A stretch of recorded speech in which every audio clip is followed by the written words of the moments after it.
काय नुसतं व्हिडिओ काढत असत्या काय माहिती, हिला काय कोण ही पण देत नाही. आणि फॉलोअर्स जे बघितली की परवा मी वाढायचे सोडून कमी व्हायला लागले. तीन कशाला उगाच करायचं काय माहिती. बिनकामाचं घरात बस वाटत नाही, नुसतं सारखं याड मोबाईलचं लागलं या. असं टोम नाही काय लागत्यात. आणि इंस्टाग्रामवालं तर काय आम्हाला सपोर्ट करणा झाल्यात.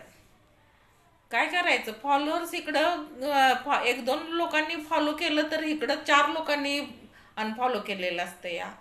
कसं करायचं, कसं व्हिडिओ काढायचं का नाही करायचं व्हिडिओ. इंस्टाग्रामवर तसं, ते फेसबुकला तसं, आणि यूट्यूबला पण तसंच. कंटाळून कंटाळून माणूस बरं का खरोखर एक दिवस व्हिडिओ बंद करत असते या. पण मला तर वाटतंय ही मोठी मोठी क्रिएटर आहेत ना, त्यांनी काय पण केलं तर नंगानाच केला तरी पण त्यांना म्हणजे सपोर्ट करतात. खरं आमच्यासारख्याला मेहनती लोकांना कुणी सुद्धा सपोर्ट करत नाही. किती पण मेहनत करा तुम्ही, चेष्टा नाही. इतकी मेहनत केली तरी सुद्धा कुणी दाद देत नाही. ती एकच सांगा शेवटचं, आम्ही व्हिडिओ करू का नको. बंदच करायची वेळ आली आता.